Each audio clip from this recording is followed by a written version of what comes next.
Nothing is what it seems.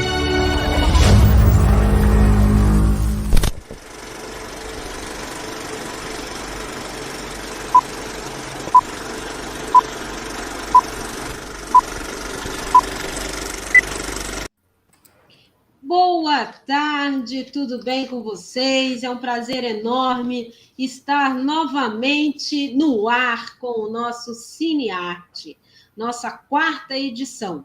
Para aqueles que não conhecem, o Cinearte é um projeto de extensão da Universidade Federal de Mato Grosso do Sul em seus cursos de Direito de Coxim, Campo Grande, Três Lagoas e Corumbá, com instituições parceiras. Nós, ao longo das nossas edições, vamos tendo várias instituições parceiras, e esse ano temos novidade, logo vocês vão saber da nova instituição parceira do nosso projeto Cinearte.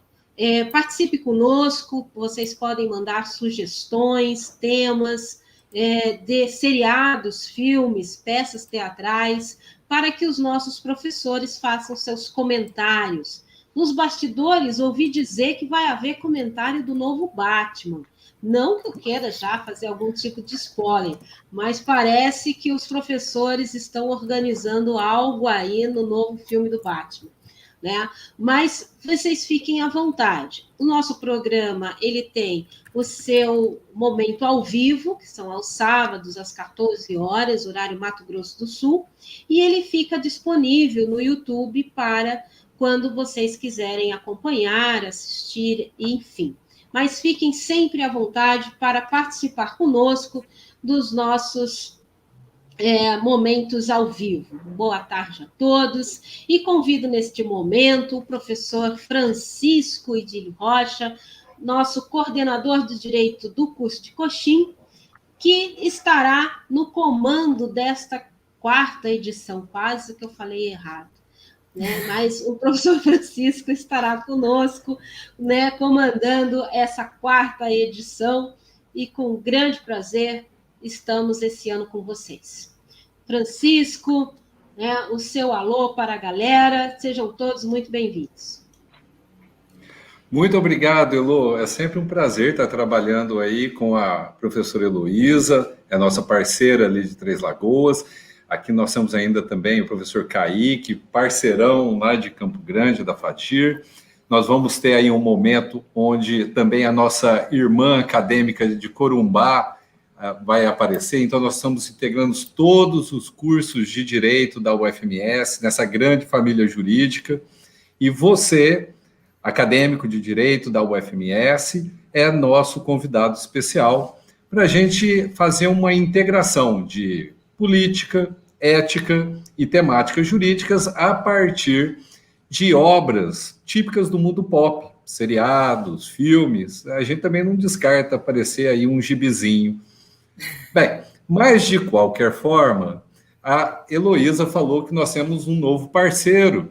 Eu gostaria de chamar aqui o meu amigo, o Dr. Lélio Braga Calhau, né? Eu não, sem exagero, eu não sou conhecido por fazer elogios em vão.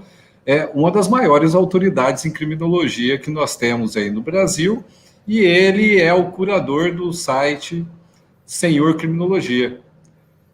Olá, Lélio. Olá, Shimu. Eu queria te parabenizar pelo evento e a mesa toda, aos demais professores por estarem aqui, e como membro do Ministério Público também de Minas Gerais, eu quero parabenizar essa iniciativa da Universidade Federal do Mato Grosso do Sul por esse evento, e parabenizar, em especial, as coordenações, das unidades de Coxim, Campo Grande, Três Lagoas, Corumbá, por fazerem algo mágico, A gente se reunir num sábado à tarde para falar um pouco sobre cinema e direito. E Shimu, já indo diretamente ao núcleo da minha fala, é um prazer para a Rede de Conhecimento Senhor Criminologia, esses 3 anos de existência, divulgar o conhecimento dos nossos pesquisadores, dos grupos de pesquisa, dos grupos de trabalho, grupos de... todas as atividades assim, que as federais têm realizado. Eu penso que é muito importante que a gente possa divulgar para a sociedade, porque muitas vezes eu vejo com tristeza, eu sou da área ambiental também, meu doutorado está sendo em Direito Ambiental, que eu vejo que há uma tendência de alunos de graduação de procurar ler, de procurar ver vídeos de digitais, influenciadores digitais sobre temas importantes, quando há um material vasto que está sendo divulgado pelas faculdades, as universidades federais do Brasil todo, na internet, que está gratuitamente lá. É um material sério, é um material que se submete aos pares. Então, o que eu vejo? Eu vejo com tristeza isso. O aluno de graduação ele deve valorizar mais o trabalho desses grupos de pesquisa, o trabalho que está sendo publicado pelas federais. Então, se a gente não divulgar o trabalho, infelizmente, pessoas que não são da área da ciência vão querer falar sobre ciência. E já fica a deixa, né? Quem sabe um dia a gente fala sobre não olhe para cima. Então, eu quero agradecer aqui a parceria com vocês e que a gente possa sempre valorizar a ciência. E quero parabenizar mais uma vez, gente, a beleza da gente estar reunido num sábado à tarde para aprender um pouco mais sobre direito e cinema. Gente, um grande abraço, uma boa tarde a todos e que a parceria continue sempre. Um abraço. Muito obrigado, professor Lélio. Realmente, essa preocupação da falta de densidade de algumas pessoas que se dizem aí influenciadores digitais, mas que apresentam determinados temas que são complicados demais para tratar em 2 minutos. O que nós propomos aqui, né, no nosso Cinearte é adicionar leveza, mas principalmente exatidão técnica na hora de discutir temas que são interessantes, mas que merecem ser tratados com a complexidade necessária para uma compreensão adequada. E nisso nós vamos começar nosso trabalho agora um formato diferente.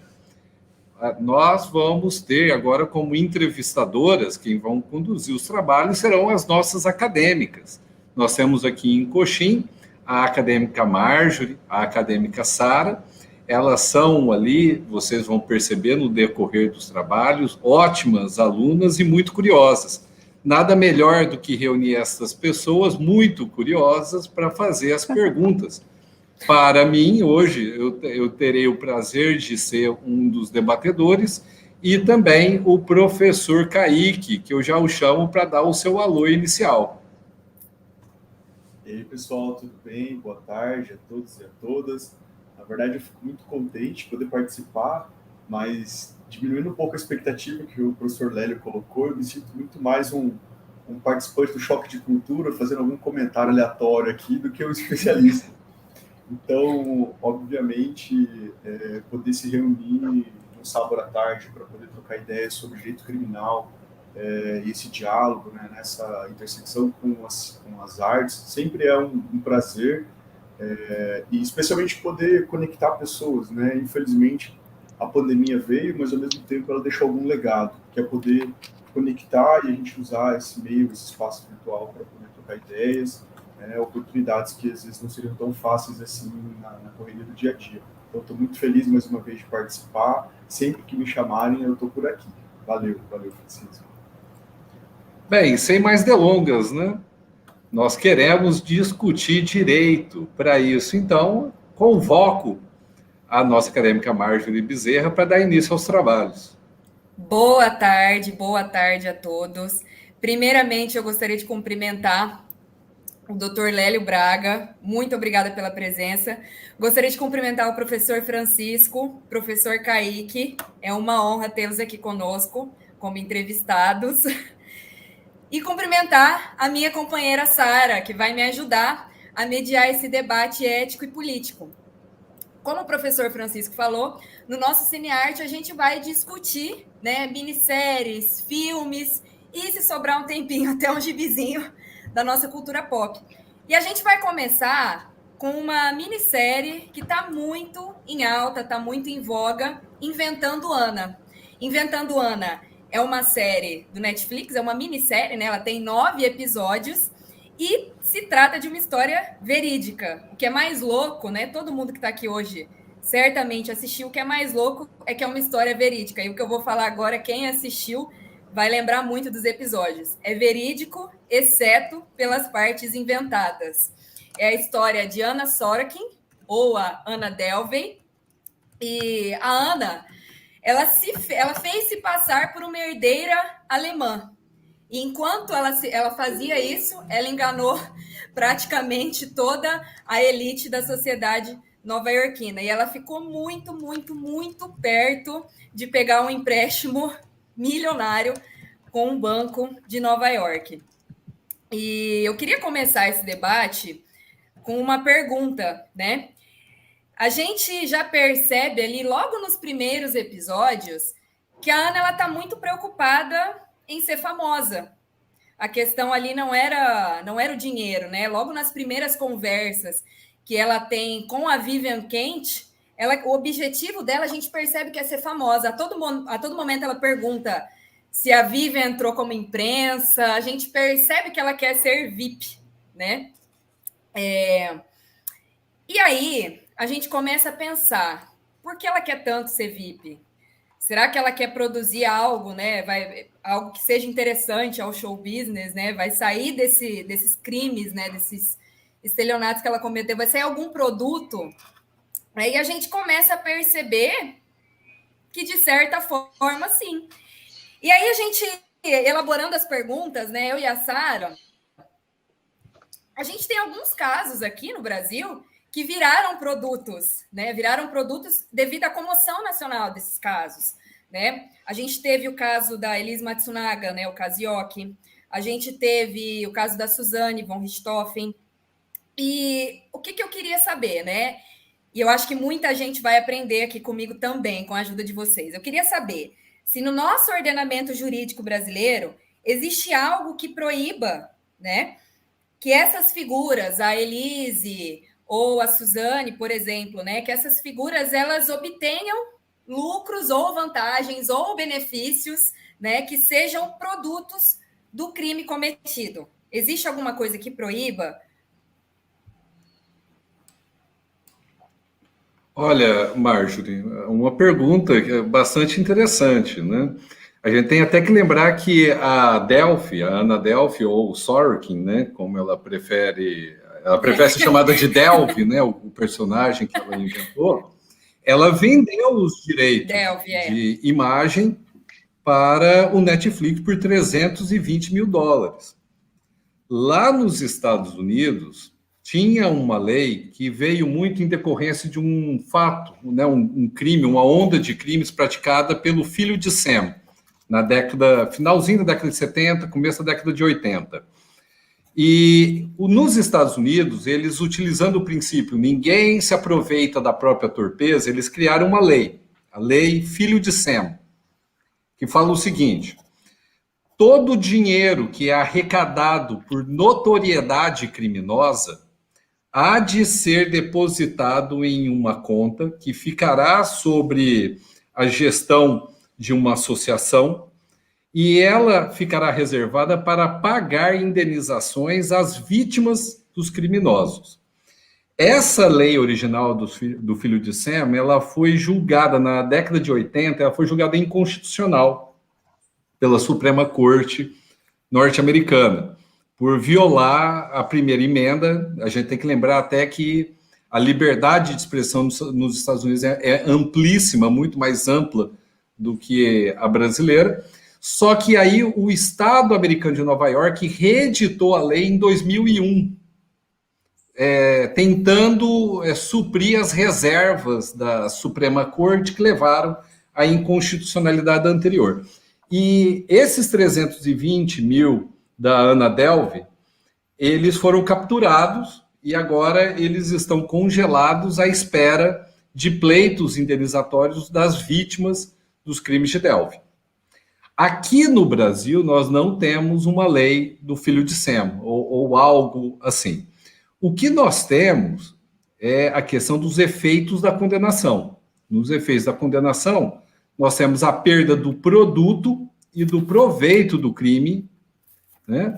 E essa perda ela será em benefício da União, ressalvado, né? Vai ter ali a ordem de preferência, a reparação da vítima, na ordem de preferência, e ressalvado o direito terceiro de boa-fé. Bem, mas de qualquer forma, a grande questão aqui é separar o que é produto do que é proveito. Sim. Produto é aquilo que ela ofere diretamente da prática criminosa. No caso do estelionato, seria a vantagem indevida. Proveito, se você pegar a doutrina tradicional, proveito, ele é uma conversão, é uma vantagem imediata que é deduzida a princípio do produto do crime. Então, por exemplo, você pega o dinheiro e compra, por exemplo, um carro. O carro não é produto do crime, mas é proveito, porque ele foi convertido da vantagem direta. A grande questão aqui, viu, Marjorie, é se a gente pode entender que a notoriedade ela é proveito do crime. Essa é uma questão que nós podemos enfrentá-la de duas formas.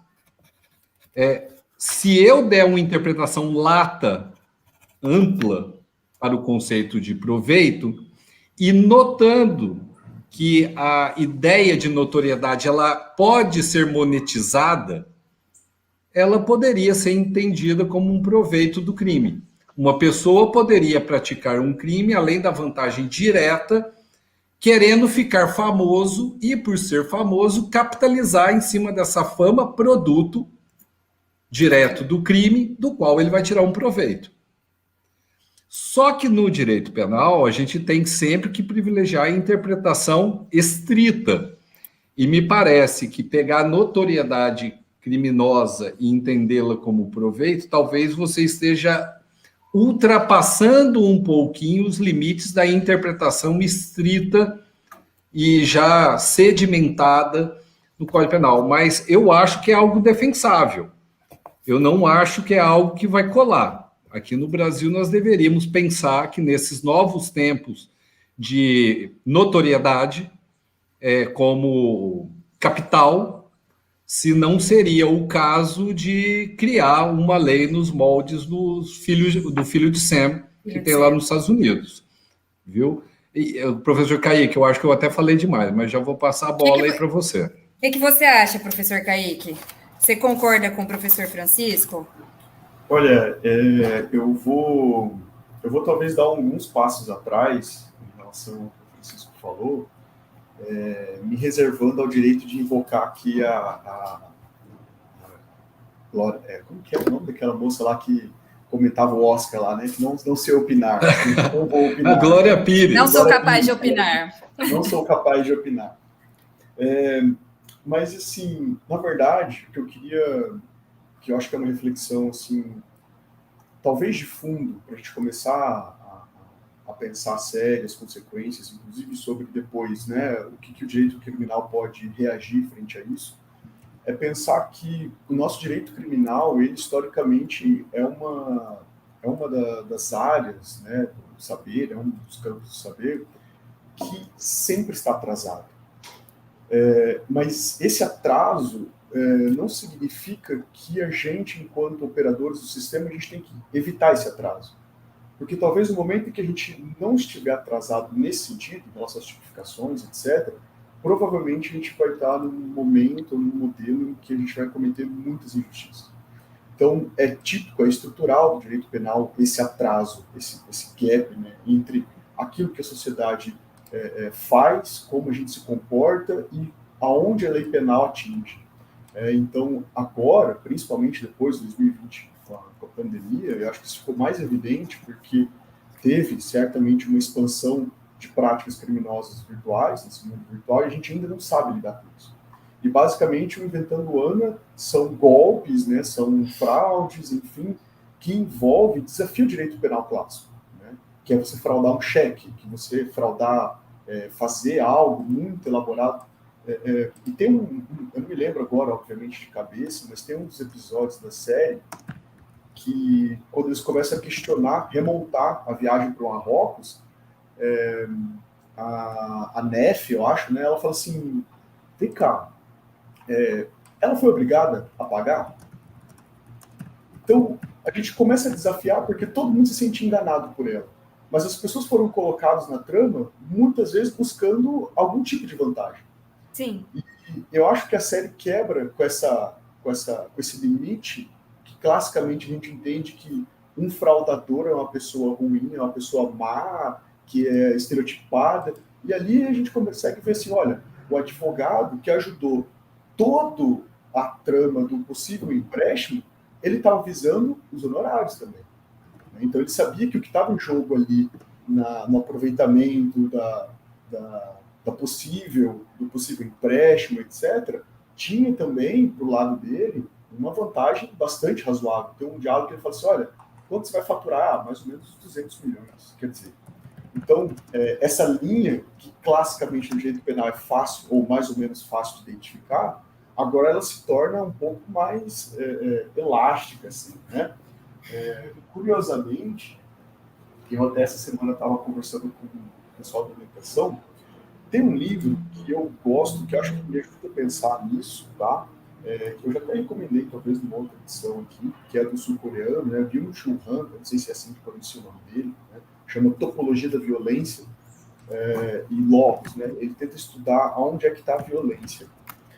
É claro que o livro dele é contextualizado na Europa, né? Não sei se o que ele escreve daria para se aplicar aqui no nosso contexto sul-americano, mas ele fala que nós superamos a sociedade da disciplina do Foucault. Nós estamos numa sociedade do desempenho, né? Que tudo é positividade, não tem o negativo. A sociedade da disciplina, ela é punida pelo não. Então, então você violou a norma, você vai para a cadeia. Agora, a sociedade do desempenho, como é que a gente resolve essa questão? Dessa pessoa que ela é, sem dúvida, uma pessoa super inteligente, as fraudes são um nível de pureza técnica, né? Você vai entrando na trama de tal maneira que as pessoas falam, é impossível ela não ser, porque era perfeito, né? Então, e ela tem assim no seu ânimo aquilo que anima quase toda pessoa hoje, que é o espírito de sucesso.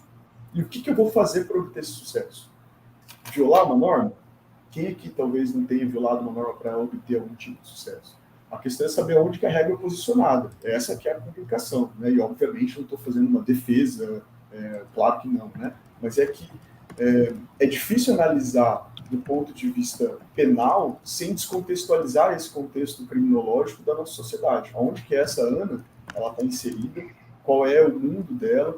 O que esse mundo ajuda a construir pessoas iguais a Ana, né? A Marjorie falou bem no começo da fala dela, temos vários casos aqui no Brasil, recentemente saiu no golpista do Tinder, né? Também, que é uma história muito similar, a pessoa ir envolvendo as outras pessoas na trama e tal.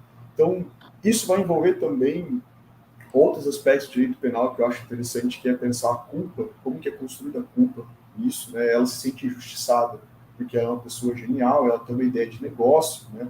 Se a gente for ver quase todas as grandes empresas, eu estou falando de empresas pequenas, grandes empresas, elas estão no meio de atos meio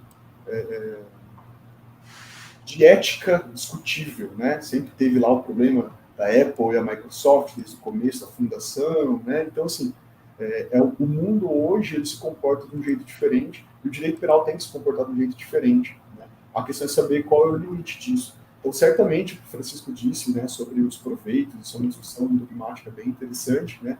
Mas eu acho que antes, talvez até de uma forma mais provocativa, a gente tem que ver quem é a Ana. Se o seriado chama Inventando, que tipo de Ana a gente está se falando, né? Quem é essa Ana? Quem é essa pessoa que está buscando sucesso e qual é o limite disso, né, na nossa sociedade? Enfim, queria só provocar um pouco disso. Tem várias coisas aqui que a série traz, né? Só para deixar a linha aí também para o professor Lélio continuar, toda vez que aparece, né, nos episódios, né, que aparece assim, toda a história ela é verdadeira, exceto pelas partes que foram inventadas, né? Isso é uma coisa muito provocativa, porque tem tudo a ver com o processo penal, né? Que é a construção de narrativas, aonde que se dá a verdade dentro do processo, que acaba sendo, em alguma medida, tudo verdade, exceto aquilo que acaba sendo inventado por uma parte ou pela outra, enfim, né? Professor Lélio, fica à vontade, desculpa aí, avancei, acabei falando um pouco demais aí. Obrigado, gente. Vamos continuar. O senhor está sem áudio.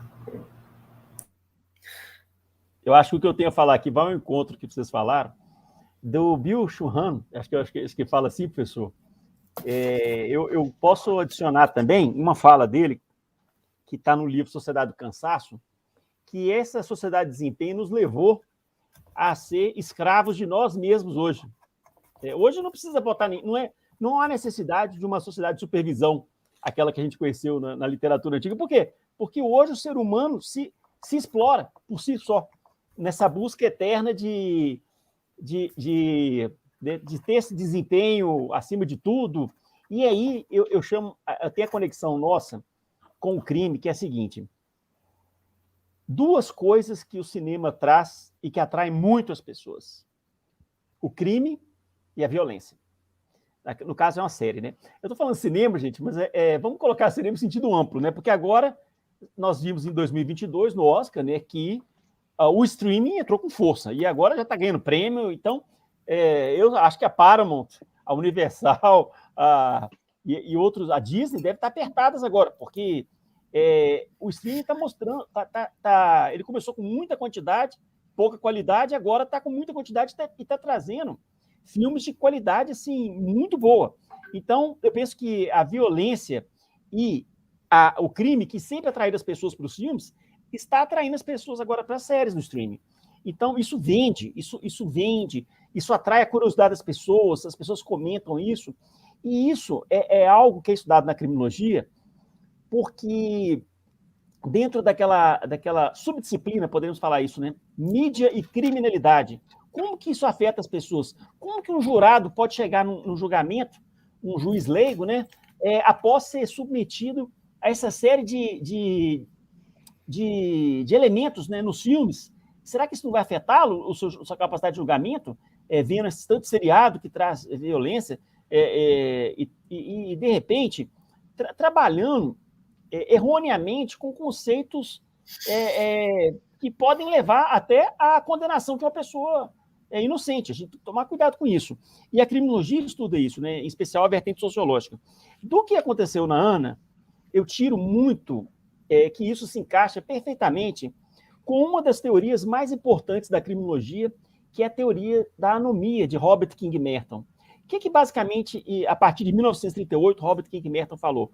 Ele falou o seguinte: olha, a sociedade ela tem um enfrentamento de metas culturais que você é submetido desde quando você nasce. Seja rico, viaje, tenha um carro, seja uma pessoa de sucesso, trabalhe muito, e agora na sociedade do desempenho, né? Trabalhe 24 horas por dia, seja você um empreendedor da sua vida, e seja isso tudo. Mas, ao mesmo tempo, eu acho que tem um microfone que está aberto aí, que estou vendo o papel para lá para cá. Então, o que acontece? E quando você é submetido a isso 24 horas por dia, desde criancinha, tenha sucesso, seja essa pessoa maravilhosa, as propagandas, elas nos submetem a isso. Ao mesmo tempo, Robert King Merton fala o seguinte: quais são os meios que as pessoas podem utilizar para alcançar isso?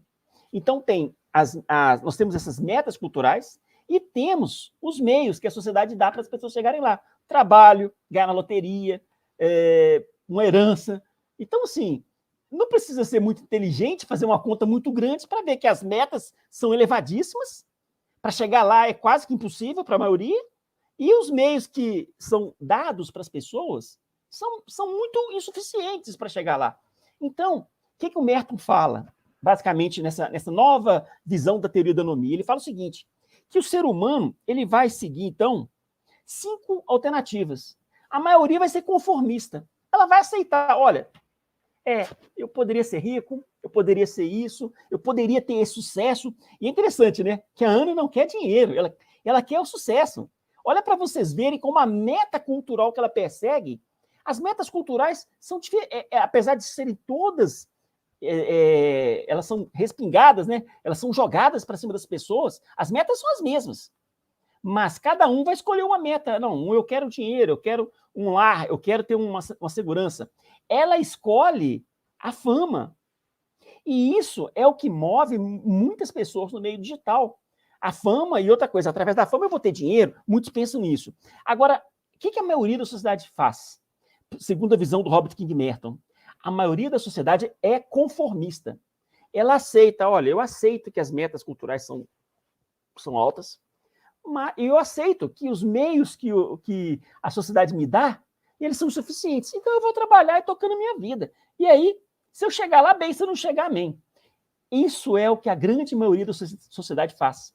Agora, dentre as respostas, tem a rebelião, que é a pessoa que, não quero saber de nada, de meta cultural, nem meios, eu vou tocar minha vida. Tem os andarilhos, tem as pessoas que vivem em cavernas, tem as pessoas que saem, que não aceitam estar na sociedade. Temos também o ritualista, né? Que é aquele caso do funcionário público que vocês conhecem muito, né? Que a gente chega lá para conversar com ele, né? Eu queria saber se esse trem está funcionando. Aí ele vai lá e bate o carimbo. Ele está atendendo tudo, só que ele está sendo um ritualista. A sociedade não quer isso, ela quer pessoas humanas, pessoas que vão ali. Então, sim, mas é a forma que ele tem de reagir a isso. Que ele não vai ser rico, não vai conseguir nada nunca. Mas ele vai cumprir a parte dele, social, mas de uma forma ritual. E o caso, e aí encerrando a minha fala, que interessa a nós no estudo das ciências criminais, é o chamado inovador. Esse é interessante. Porque, não sei quem comentou, acho que alguém comentou aqui sobre, não sei se foi o professor Kaique falou das corporações, ou foi o Shimon, acho que foi o professor Kaique. As corporações, elas são lideradas por inovadores. O nome que eles se auto-intitulam são inovadores. Tem até um livro em português, que é uma tradução de um livro em inglês, onde fala desses principais líderes, das CEOs dessas grandes corporações, e chama os inovadores. Porque isso é visto como maravilhoso no mundo deles. Mas, nas ciências criminais, o que seria um inovador, segundo a visão do Robert King Merton da anomia? É aquela pessoa que fala assim, eu quero ficar rico, eu quero ter sucesso, quero ter uma lancha, eu quero viajar. E como que é? Quais são os meios que a sociedade me dá? Trabalho, herança, mas eu não vou conseguir ficar rico assim, não. E eu quero ficar rico. Eu aceito a meta, mas eu não aceito o meio. E aí ele vai inovar. E, para encerrar, a figura típica que eu tenho apontado como grande perfil desses inovadores nesses 20 anos, logicamente, gente, nós estamos falando de uma forma muito resumida, porque cada caso é um caso, é o estelionatário. Então, é aquela pessoa que ela quer ser rica, ela quer a meta cultural, mas ela não aceita os meios institucionalizados. Seria isso aí minha fala da teoria do Robert King Merton, que é a teoria da anomia. Excelente. Eu achei interessante, doutora, a sua fala. A gente está na era dos coaches, né? A gente tem coach para todas as metas culturais. E a próxima pergunta da Sara, né, que a Sara vai fazer, a gente vai debater agora, ela tem até uma certa relação com essas metas culturais. Sara, é contigo. Boa tarde a todos. Dizer que é uma honra estar compartilhando esse momento com os senhores e a senhora. Cumprimentar o doutor Hélio, os professores Francisco e Kaique, desde já agradecer pelo convite de poder estar apresentando este projeto tão bacana e interativo. Eu achei muito interessante o debate da última questão, porque ele abre portas, né, abre o leque para a gente poder debater as questões que vêm agora, a seguir, tanto minhas como da Marjorie. Eu achei muito interessante a fala do professor Kaique, porque quando ele questiona qual é a Ana que a gente está assistindo, qual é a Ana que as pessoas da série estão criando, está criando um certo tipo de relação. Será que eles que estavam se iludindo ou será que ela estava iludindo todo mundo? É muito interessante isso, porque, ao meu ver, quando a gente assiste a série, a gente vê duas Anas. A Ana Delvey, que é a rica, poderosa, milionária, e a Ana Sorokin, que é uma menina frágil, que é uma menina que vive se enganando nas próprias mentiras, que é a encarcerada, que está lá querendo se passar por vítima, talvez. E eu acho muito interessante esse jogo de contrastes que a série traz. E a minha questão agora é justamente a respeito do que o professor Hélio acabou de trazer para a gente, né, a respeito da questão cultural, como a Marjorie também falou. Então, com base nas relações que a Ana tinha na série, de estar com as pessoas certas, nos lugares certos, com as companhias certas, fazendo relações com bancos e empresas tradicionais, tendo quem indica. Vocês acham que quando a pessoa ela se comporta de uma maneira, mesmo que ela não seja aquilo por trás, quando ela veste uma roupa, quando ela fala uma coisa, quando ela insinua ser algo, vocês acham que isso tem um impacto para que as pessoas comprem aquela ideia daquela pessoa, de que ela é isso, de que ela é aquilo? Ou vocês acham que a sociedade ela é muito ingênua a respeito das outras pessoas?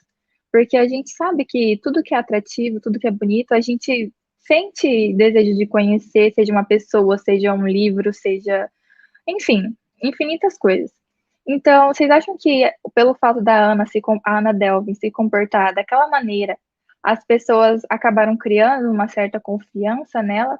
Ou vocês acham que a mente maquiavélica, a mente estelionatária dela fez com que todo mundo caísse na conversa fiada dela?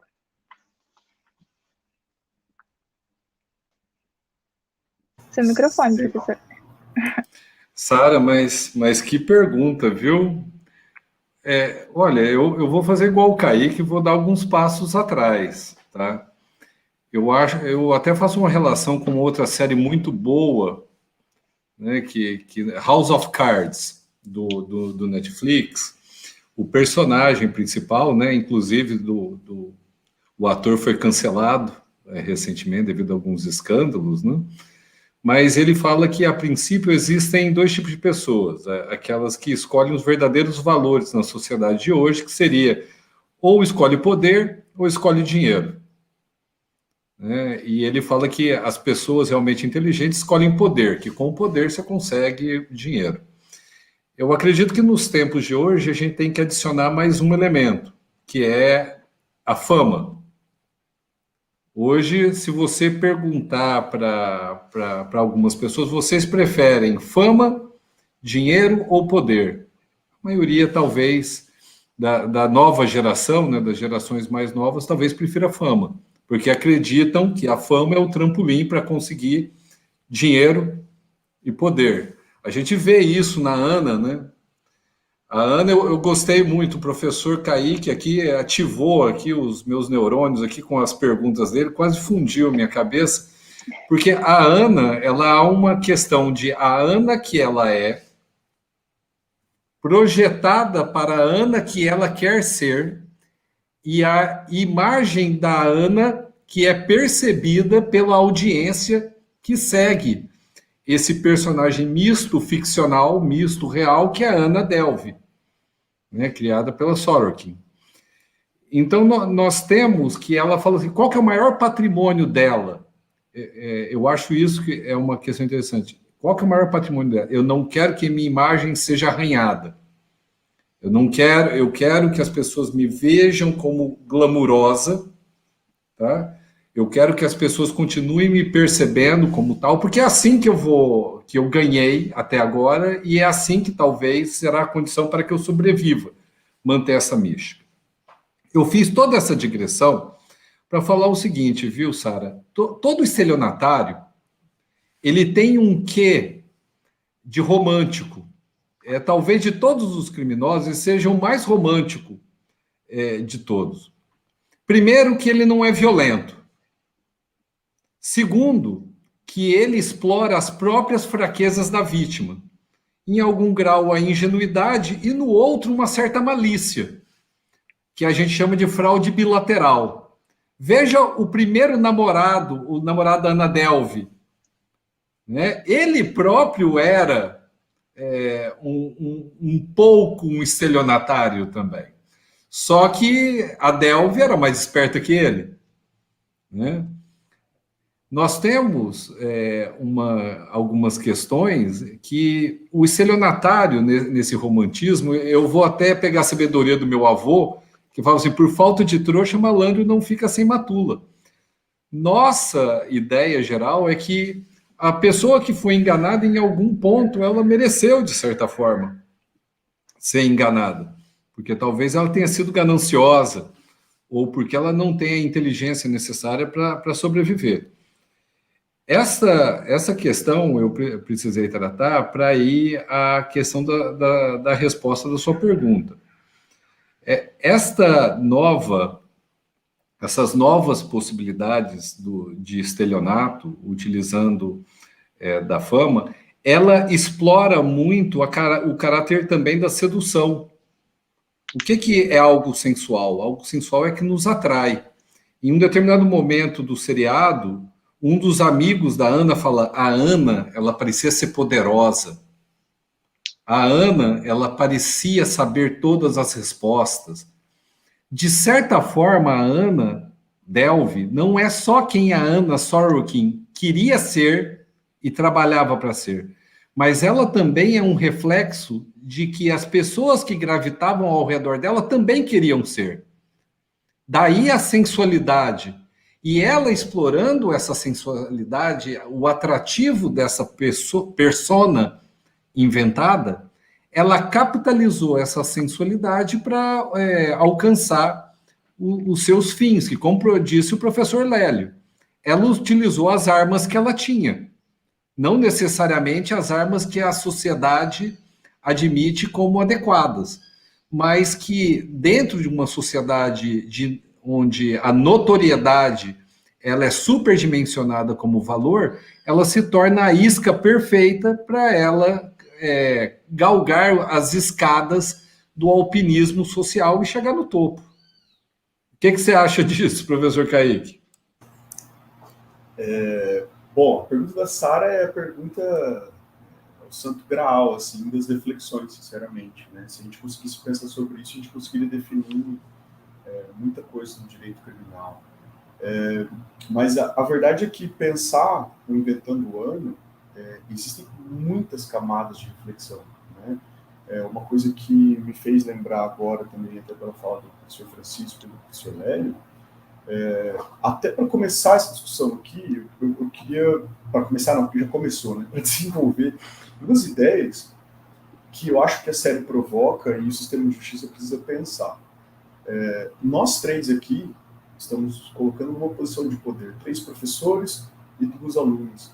A série traz isso, é uma das camadas, né? A questão de gênero, como que a dificuldade de acesso de uma mulher jovem, bonita, inteligente, não é o mesmo acesso de um rapaz jovem, promissor, naquele ambiente de trabalho. E aqui a gente está reproduzindo, em alguma medida, isso, né? São 3 homens aqui falando sobre uma série que diz muito sobre o feminino, Inventando o Ano, e é escrita por uma jornalista, sobre uma mulher. Tem 3 homens aqui falando disso. O que a gente sabe? Nada.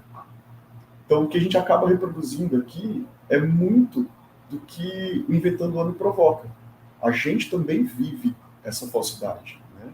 Nossa, o Kaique é professor, e é falso. Quer o exemplo mais falsidade, mais estelionatário na vida que a academia vive de estelionato, né? Só tem inteligentes, gênios, pessoas que produzem o máximo e todo mundo é o máximo. Não tem ninguém que está aprendendo, ou poucas pessoas estão aprendendo, né? A academia tem essa... aqui a academia, estou me referindo, né, obviamente, né, as pessoas que estão aí se envolvendo com a formação acadêmica, mestrado, doutorado. É isso, né? Cada um que publica um artigo é aquela coisa assim, meu Deus, isso aqui é uma obra-prima, né? Como que... Enfim, é isso, né? Basicamente, a gente buscando sucesso por alguma outra via, que às vezes nem é real, ou muitas vezes não é real. Então, mas esse contexto é importante porque faz a gente se colocar em alguma posição de poder, né? Então, eu sou professor, eu tenho uma história, tenho uma trajetória, eu sei autores, etc. Enfim, isso vai construindo, né? Mas a verdade é que a Ana, e aqui me lembrou do Francisco falou do namorado dela, eu não tinha feito essa conexão até nesse momento, tá, Francisco? O namorado, ele se apresenta como um homem futurista, não é? Alguma coisa assim. Eu esqueci qual que é o termo assim, né? Mas é algo futurista mesmo. É futurista, né? E aquele livro que eu não li todo, tá? Mas eu sei de algum desses contextos do Nietzsche, que é Humano, Demasiado Humano, ele fala do homem futurista.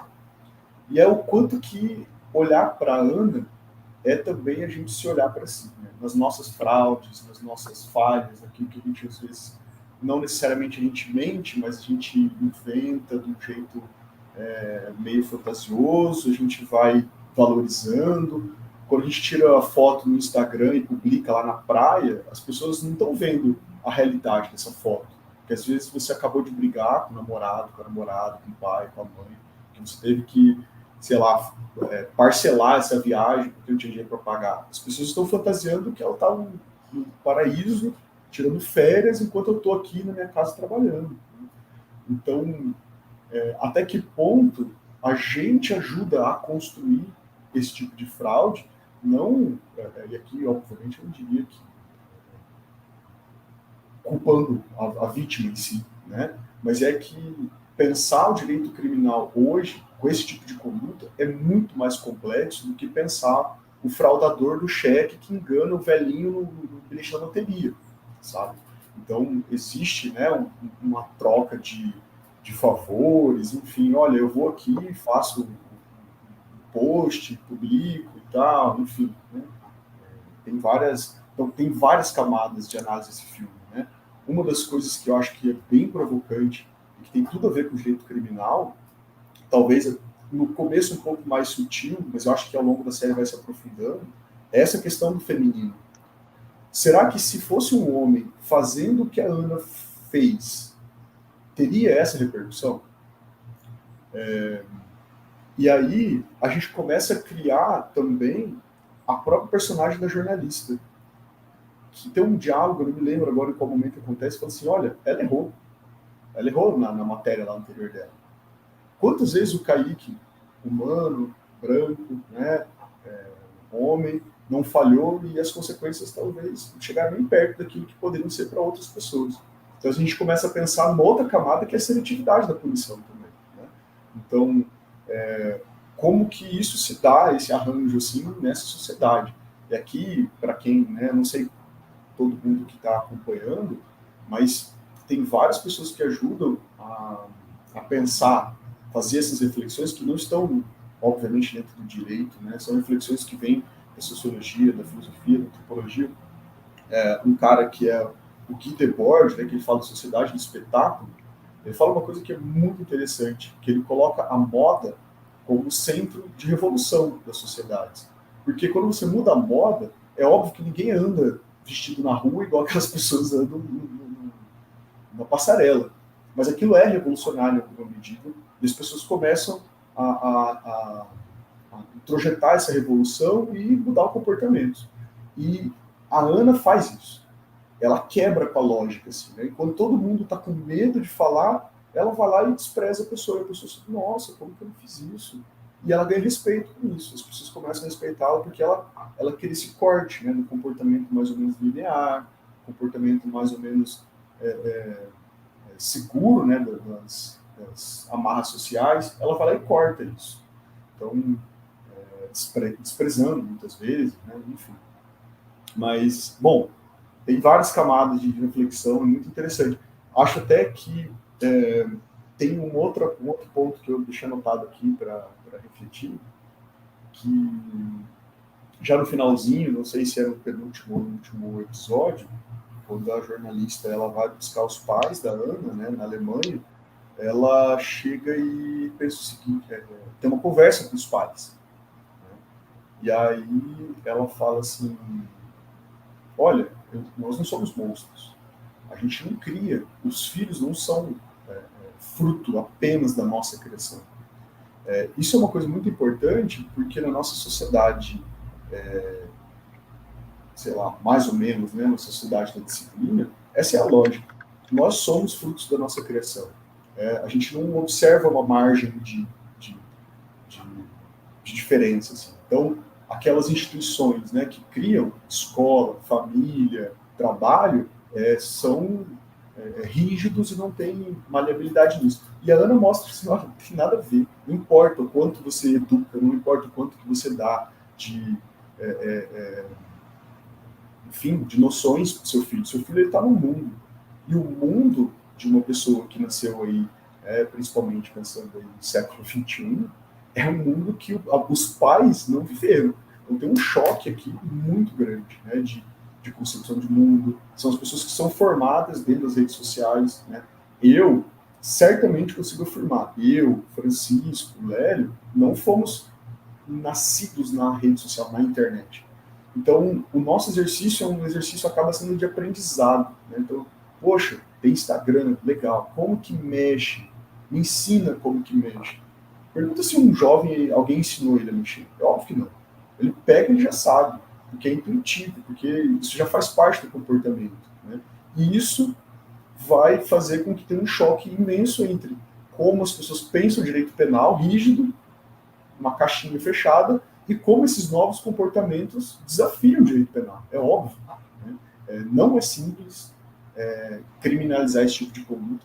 Eu, da minha parte, né, brinco, já brinquei com o Francisco em outras ocasiões, um abolicionista em formação, mas não sou, né? Então acaba sendo um choque muito grande pensar qual vai ser o papel do direito penal no futuro, né? Até onde o direito penal faz sentido para esse tipo de conduta, sinceramente, né? Beleza, Ana está presa, e daí? Né? Agora a série dela, sucesso, e aí? Né? Cadê o direito penal nisso? Qual vai ser a função do direito penal? A função da punição. É muito doido. Desculpa, mas eu, obviamente, não tenho respostas. Né? Vocês perceberam que eu vim aqui compartilhar angústias. Não tenho responsabilidade de trazer respostas. Professor Lélio, fique à vontade.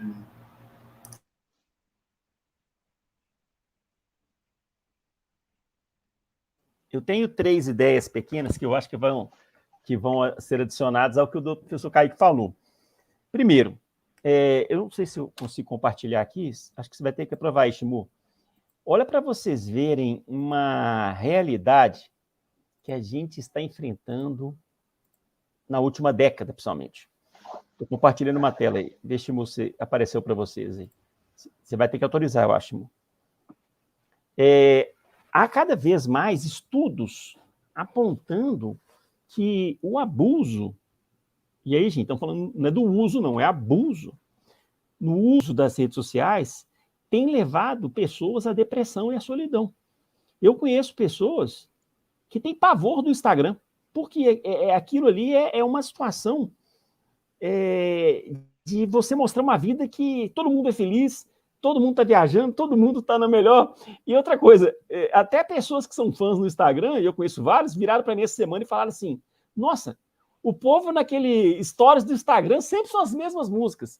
I Am Stoppable e, tipo assim, sempre os vídeos com as mesmas músicas. Mas, gente, há pessoas que vivem, que têm compulsão pelas redes sociais, por estarem ali online.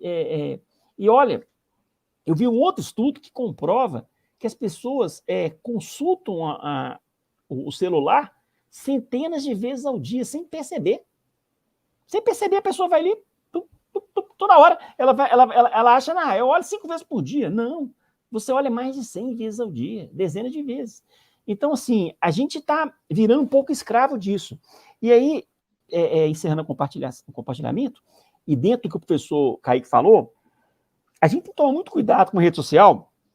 O Byung-Chul Han, no livro No Enxame, esse mesmo autor que o professor falou, ele comenta a ação das pessoas nas redes sociais, ele compara como se fosse um enxame de abelhas, como algo sem alma, sem reflexão. E é mesmo. As pessoas cancelam as outras sem muita reflexão, assinam abaixo-assinados, às vezes, listas. Assim, eu já vi cada lista. Tem listas interessantes, mas eu já vi cada lista já absurda. Absurda. Porque as pessoas fazem... elas vão igual abelhas. Então, assim, ele faz essa crítica que essa sociedade da internet ela não tem muita reflexão.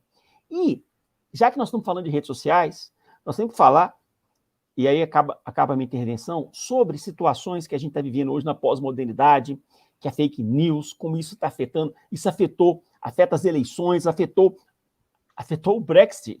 Foi uma consulta popular importante para a história da Europa.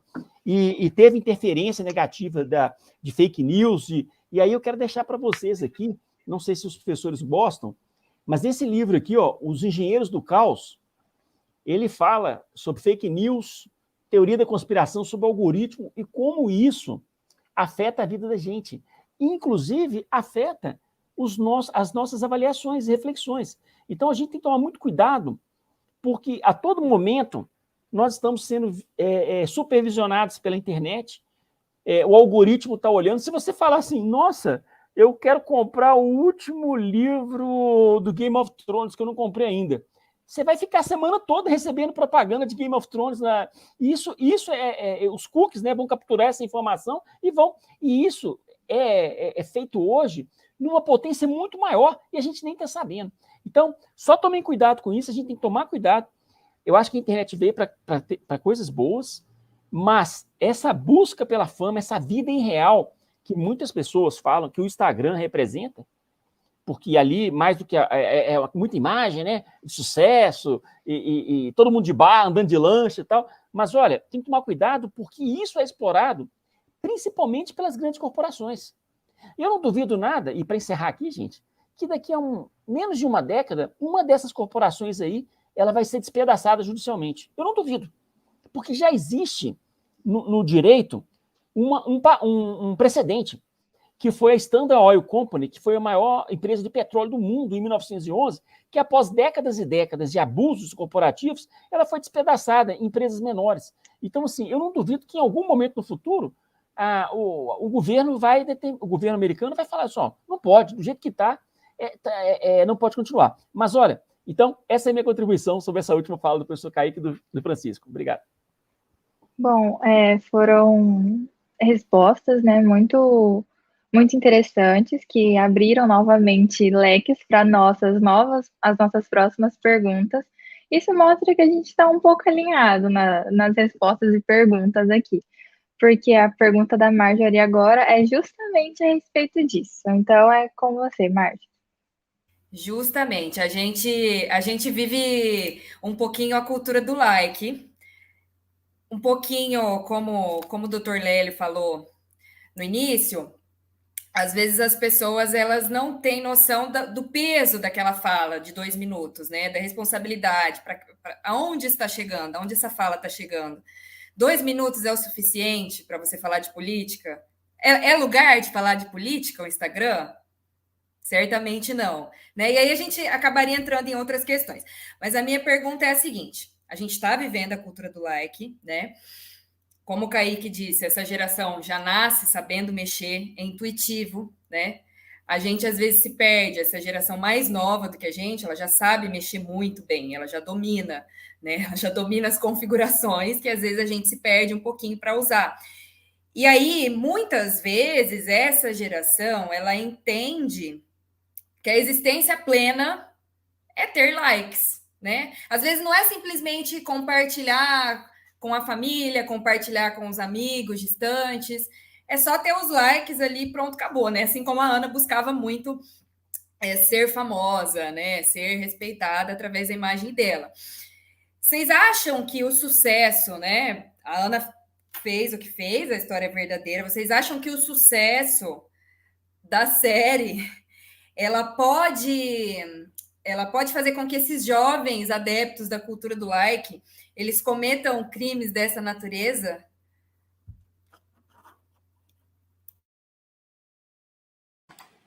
Só pergunta pedreira, né? E ó, eu vou admoestar o professor Kaique, que só porque eu fiz curso de datilografia, tá? Não é que eu sou velho também desse tanto, não, viu, Kaique? Tá? Que é isso? Ó o etarismo aí, viu? Tá, Kaique? Juízo. Olha, de fato, viu, Marjorie, nós estamos vivendo numa cultura do like. Eu acho que a sua pergunta ela traz uma reflexão muito interessante sobre mídia. Quando Goethe lançou O Sofrimento do Jovem Werther, isso no finalzinho do século XIX, teve uma epidemia de suicídio pela Europa. Culparam a obra literária. Uma obra literária que teria influenciado toda uma geração, romantizando uma conduta, né? No caso seria o suicídio, portanto, seria uma obra de arte, digamos, perigosa, né? Nós temos também uma discussão relativamente recente sobre filmes que, em razão do seu potencial, despertariam em pessoas suscetíveis comportamentos antissociais, como, por exemplo, o Clube da Luta. Né, professor Kaique, professor Lélio deve saber que tem até algo que é anedotário desse filme, porque a China, recentemente, preocupada com essa influência antissocial do crime, ela alterou o final do filme. O filme foi lançado na China e eles alteraram o final. Termina o filme com uma tela preta escrito assim: e a autoridade policial, ela descobriu os criminosos, prendeu todo mundo, está cumprindo pena e ninguém se feriu. Achei fantástico essa edição de objeto para torná-la menos perigosa, né? Nós temos os videogames, a gente não pode esquecer também dos videogames, uma nova mídia, cada vez mais realista na sua apresentação. E começa-se a discutir, será que as pessoas que jogam videogames violentos acabarão se tornando mais violentos? Né? Claro, nós temos a questão aí dos streamings, né? E essa questão da Ana vem aqui ao encontro do que nós estamos discutindo. Será que as obras ficcionais, elas teriam esse poder de influenciar? Os estudos científicos, eles são muito inconclusivos, viu, sobre isso, Marjorie. Há estudos que indicam que algumas pessoas suscetíveis, mas notem, elas já são suscetíveis, elas podem ser influenciadas por alguns eventos do mundo pop, filme, livro ou videogame, e assim motivá-lo à realização de uma conduta antissocial. Outros escritos indicam que, se há uma influência, ela é relativamente pequena,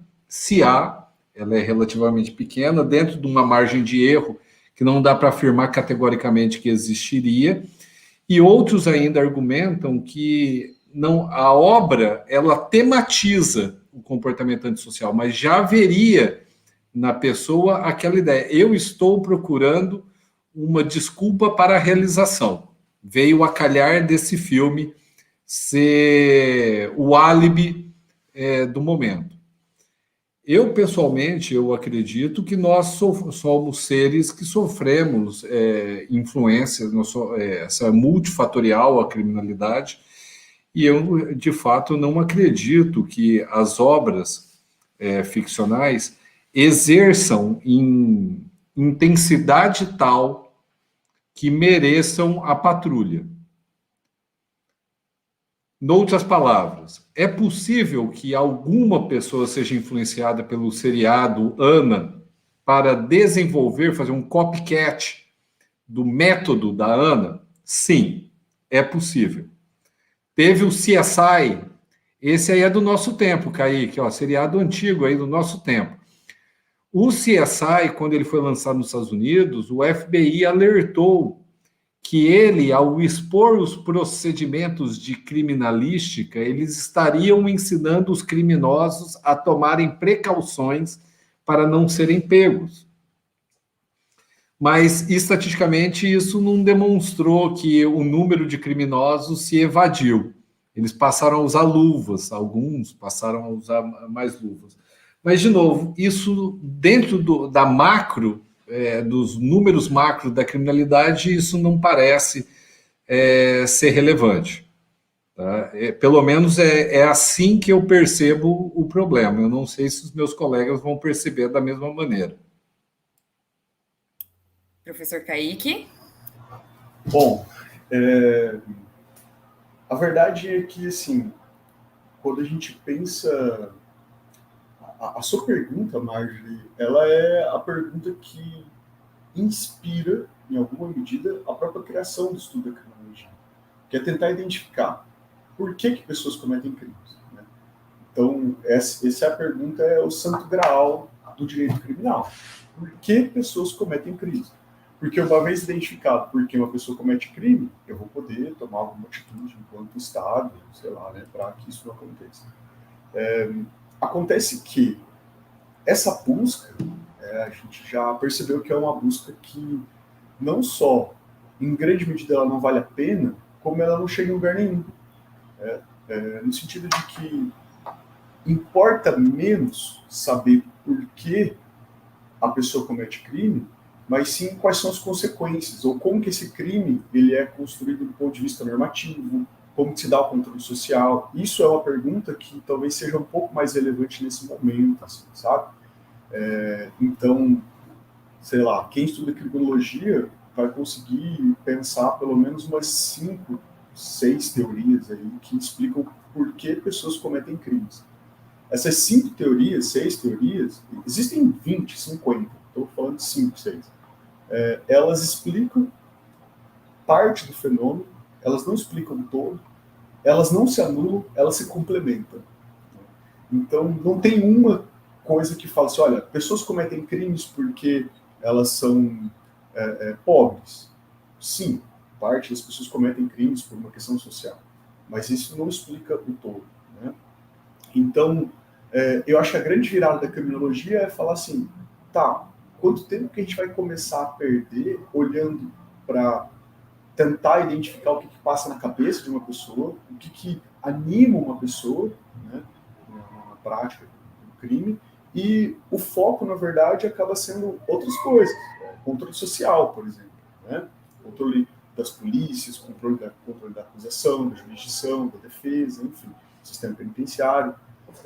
Então, acho que essa virada de foco do estudo, das reflexões, talvez seja até mais importante do meu ponto de vista, né? E aí, obviamente, concordando com o Francisco.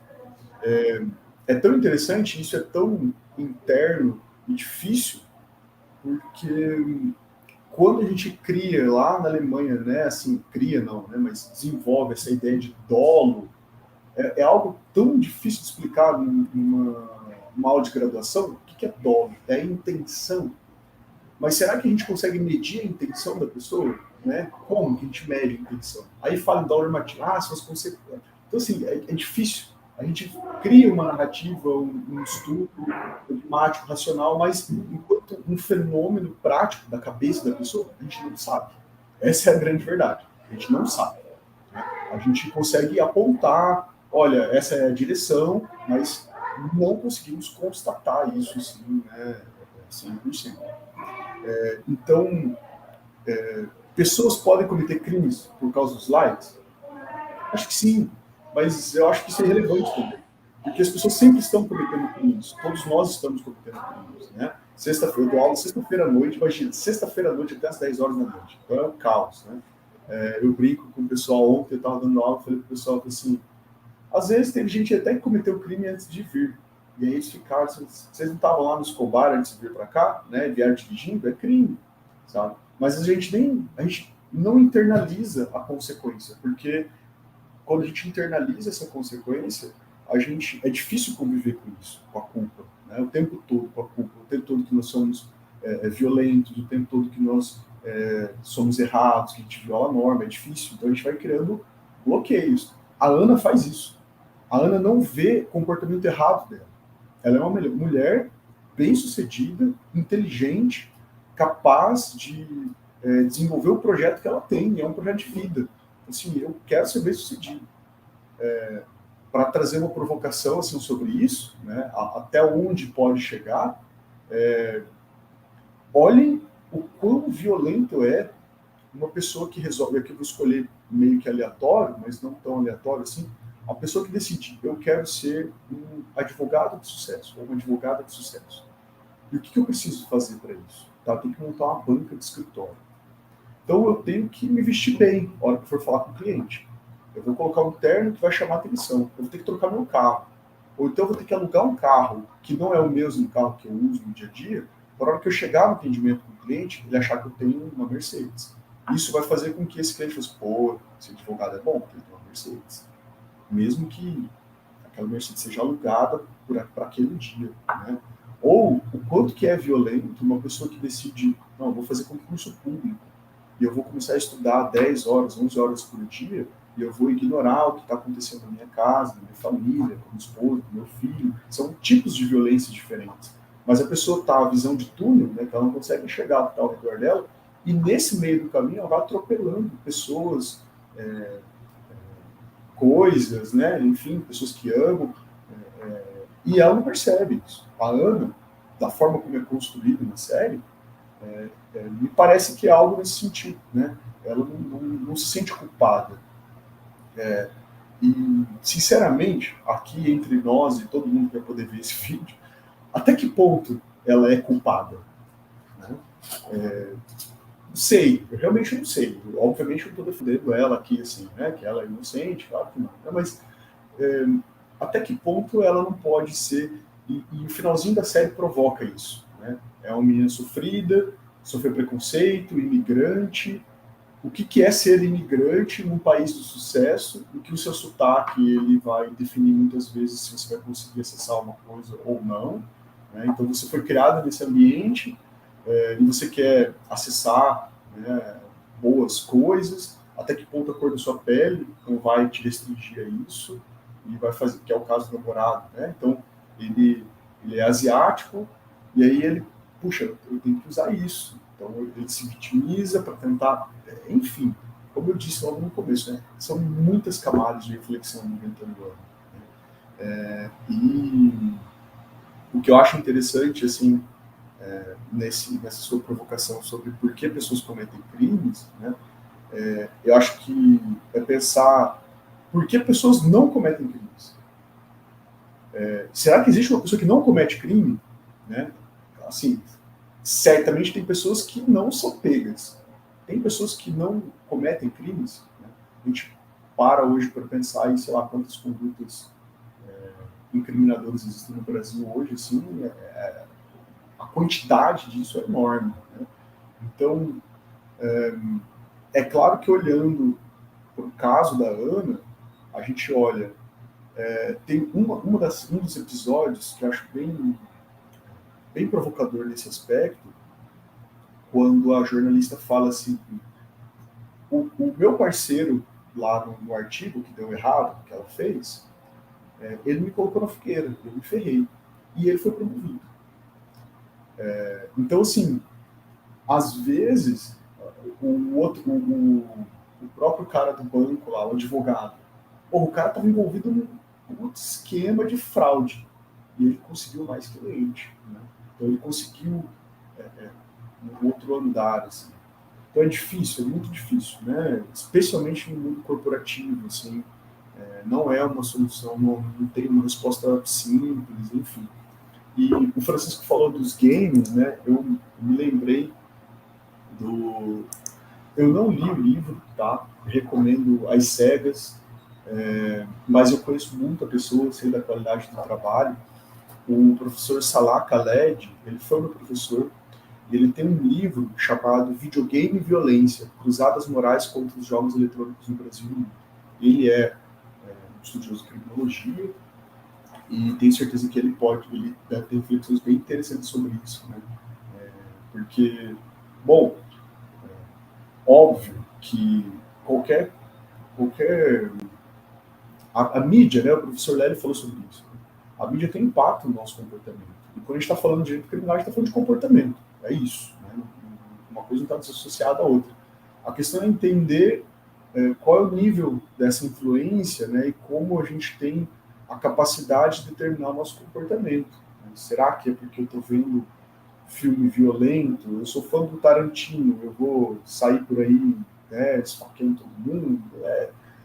Me parece ser algo muito mais de uma conclusão muito simples, muito superficial. As pessoas são complexas, né? Certamente isso está no contexto. Agora, isso é determinante? Aí eu já não sei. Acho até pouco provável, né? Mas não é uma posição científica, não tenho dados para falar isso, enfim. Mas é isso. Aproveitando que eu acho que a gente está se encaminhando para o final, né?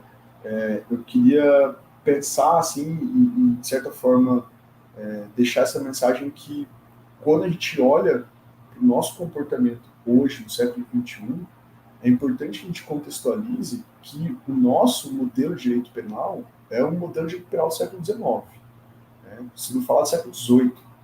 Então, é óbvio que as respostas não estão nesse direito penal. Então, acho que essa é a premissa que eu parto, assim, sendo muito sincero. Não quero dizer com isso que sou desanimado. Se eu fosse desanimado, eu não seria professor. Ser professor tem que ser animado, tem que viver a utopia, e é onde eu vivo, né? Sou apaixonado pela docência, eu gosto, mas a verdade é que a gente tem que olhar para isso. Pensar condutas, comportamentos, na sociedade do desempenho, na sociedade hipermoderna, na sociedade do espetáculo, quem assistiu aí as séries Black Mirror, vive isso muito intensamente. Black Mirror provoca essas sensações, né?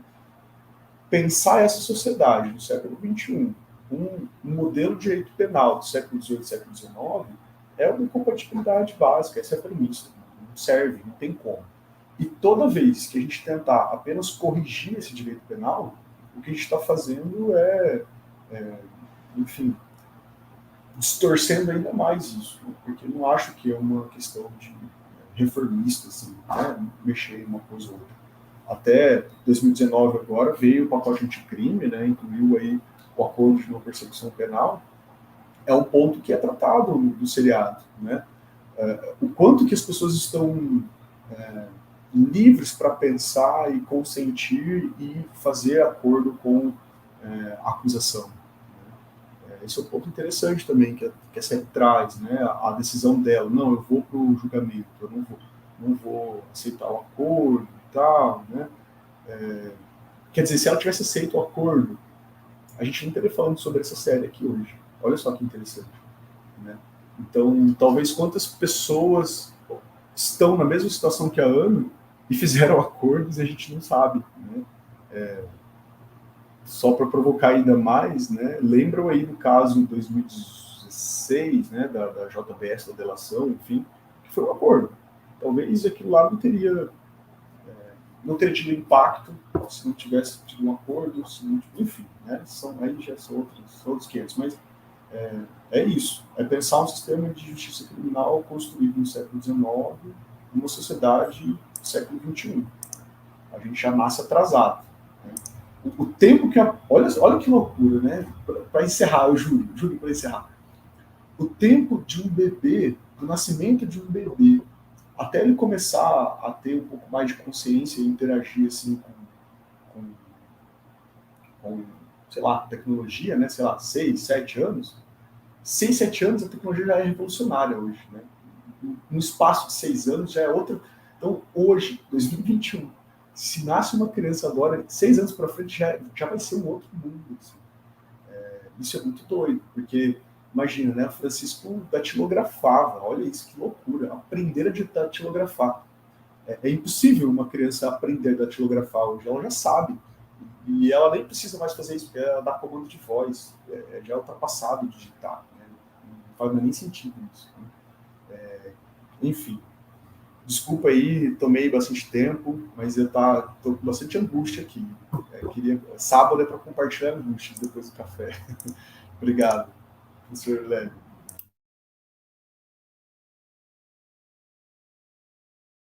Tá sem áudio, tá sem áudio. Gente, desculpa eu, porque eu deixo desligado aqui, tá tendo uma obra. Hoje não tá tendo a obra, não, mas segunda a sexta aqui fica complicado. Mas vamos lá. Eu vou passar algumas ideias rápidas, passando para fazer a conclusão. Primeiro, achei interessante a fala do professor Kaique aí sobre o Shimu ter datilografado. Eu também datilografei, acho que anteriormente ao Shimu. Posso falar que o Shimu é da época do Atari. Eu sou da época do Odyssey, que é um pouquinho antes do Atari, talvez eu joguei... Então, eu não joguei, gente, o tal telejogo. O telejogo veio antes do Odyssey, que depois que veio o Atari, tempos depois que veio o Atari. E eu já posso falar que o professor Kaique já é da época, talvez, do Super Nintendo, ou Nintendo. Então, assim, o que acontece? É interessante a questão de datilografar, porque, já que aqui é cinema também, o nosso título, nós não podemos lembrar de uma cena muito interessante do Jornada nas Estrelas 4, A Volta para a Terra, que a tripulação da Enterprise volta ao presente, né, que era 1986, para resgatar umas baleias, porque o ser humano tinha matado as baleias todas no futuro, e veio uma sonda intergaláctica tentando comunicar com seres humanos, e aí tem uma hora que eles vão numa fábrica, e um engenheiro Scott da Enterprise vira para o computador e começa a falar assim, computer? Aí o Chekhov, que era da Enterprise, chega para ele, tem que usar o teclado. Aí ele, o quê? Tem que usar o teclado. E assim, ele veio do século 23 querendo saber. Então, achei muito interessante, foi uma cena muito engraçada desse filme. E sobre a questão da violência e como isso pode afetar as pessoas, essa discussão é antiga. Quando eu era criança, lá nos anos 70, já tinha essa discussão. Eu lembro de ter pedido para minha mãe, me dá um revólver de espoleta, que é um negócio que as pessoas brincavam, as crianças brincavam, né, de faroeste, né, tipo assim, ou era índio, ou era polícia, ou era não sei o que, aquela confusão toda lá. Minha mãe falou, não vou te dar não, que você está doido, isso faz mal, você vai ficar um adulto violento e tal. E depois, na graduação em psicologia, que eu fui ver que existiam estudos anteriores à década de 70, de um professor chamado, entre eles, né, Albert Bandura, e existe um experimento chamado Bobodol Experiment, eu vou deixar para vocês aqui no YouTube, o link do YouTube, que esses pesquisadores submeteram as crianças a umas cenas de violência, batendo num João... O Bobodol é o João Bobo. Bateram naquele boneco João Bobo, e aí viram um adulto batendo, e as outras não viram o adulto batendo. Quem não viu o adulto batendo, não bateu no João Bobo. Quem viu o adulto batendo, bateu no João Bobo e até espancou ele, de jeito que os adultos não teriam feito. Isso não experimenta a psicologia. Então, você vê que essa discussão tem pelo menos 30 anos e não há uma resposta conclusiva ainda. Eu quero estar certo que isso não faz, isso não interfere. Mas até para falar isso, a gente tem que pensar, porque eu vejo às vezes o pessoal do direito falando que a neurociência, falando mal da neurociência, que a neurociência não poderia estar, como é que fala, tratando de crime. Mas se você pensar bem, a neurociência não trata do crime, ela trata da violência. O crime é um fato cultural, é um ato cultural, não tem como a neurociência tratar disso. Então, o que ela estuda é a questão da biologia do ser humano, da genética, da questão dos hormônios, que aquilo ali dizem que tem, né, uma área do cérebro responsável pela violência, né? Então, assim, eu não sei se chama amígdala, como é que fala? Tem até um nome, acho que é um nome parecido com aquele outro.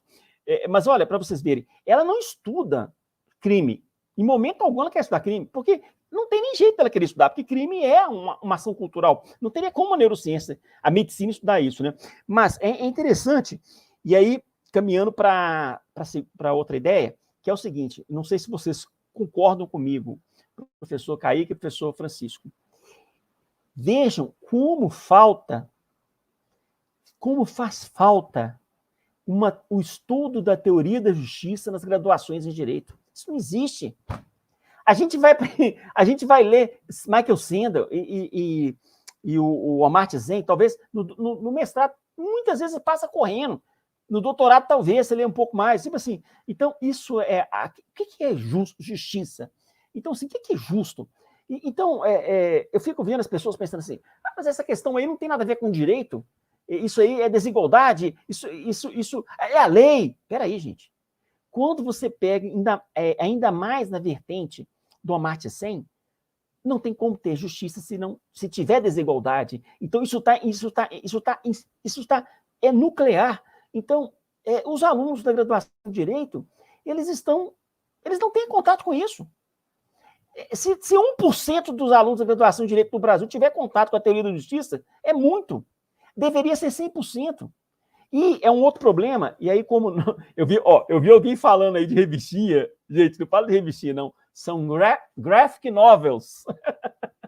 e podemos falar, né, Shimu, de Watchmen, que talvez é considerada uma das maiores graphic novels da história da humanidade. Então, assim, olha, e lá, nas revistinhas, gente, violência, como a violência está presente. E violência e crime atrai a sociedade.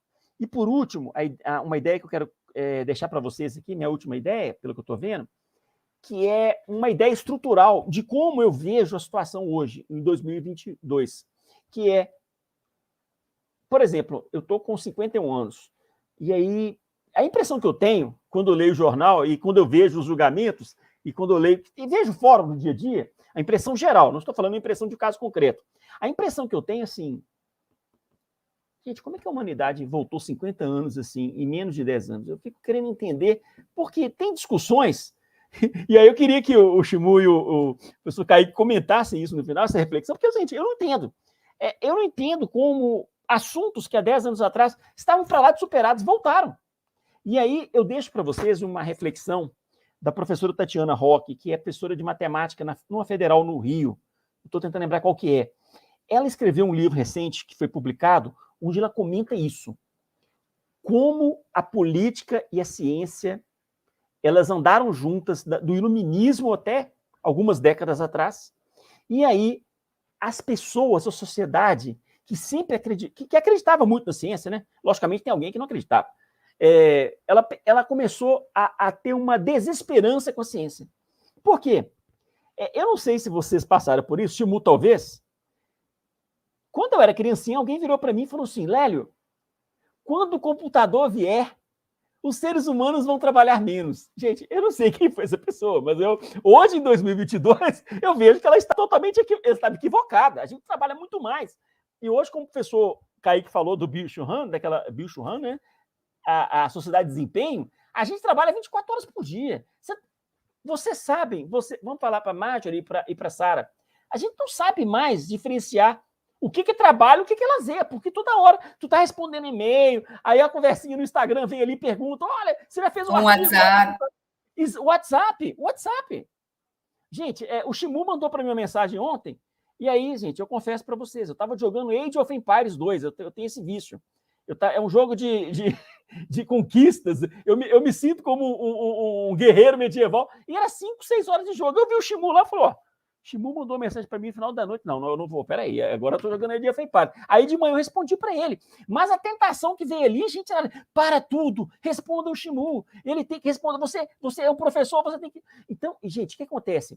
Isso gerou um descrédito nas pessoas. As pessoas passaram a pensar assim, olha, quando a ciência veio após a Revolução Francesa, o Iluminismo, não falaram que o mundo ia ser melhor? Que ia acabar com a fome, ia acabar com a desigualdade? E como tudo está acabando? Não acabou, está piorando. Então, as pessoas passaram a ficar em descrédito com a ciência. Então, essa situação que a gente está enfrentando hoje, em 2022, ela é uma situação que vem ao longo das décadas. Então, eu deixo para vocês aqui, para quem gostar desse tema, porque isso afeta o direito também, gente. O dia em que voltamos de Marte. Uma história da ciência e do poder com pistas para o novo presente. E ela, nesse livro, que não é um livro muito grosso, ela comenta como que a sociedade chegou ao ponto de descrença com a ciência que tem hoje. Muitas pessoas têm, né? Não estou falando que todas têm. E, gente, tem gente defendendo a Terra plana na internet, no Twitter, no Instagram. Gente, o homem já pousou na Lua há 50 anos. Então, defendendo que todos os outros planetas do universo, todos são... Não, planetas são cilíndricos, são redondos, né? Mas tem gente que fala que a Terra é plana e está aí. E tem espaço essas pessoas, eu não entendo como. Então, eu deixo para vocês, por último, gente, eu acho que pode trazer ideias legais para vocês, porque esse livro mostra como que a gente chegou nesse abismo hoje, em 2022, de pessoas... fake news, de pessoas com discurso anticientífico, o próprio direito, muitas vezes, a gente precisava ter mais pesquisa científica, mais pesquisas empíricas, e isso, olha, eu abri, não sei se foi na Folha de São Paulo, no Estadão, eu estava vendo essa semana, as pessoas que estão dependendo de verbas de pesquisa, elas estão passando aperto, elas não estão conseguindo sobreviver. Como que um país vai ter futuro se não valoriza os seus pesquisadores? Então, a gente tem que repensar muito esse nosso futuro. Gente, muito obrigado e valeu.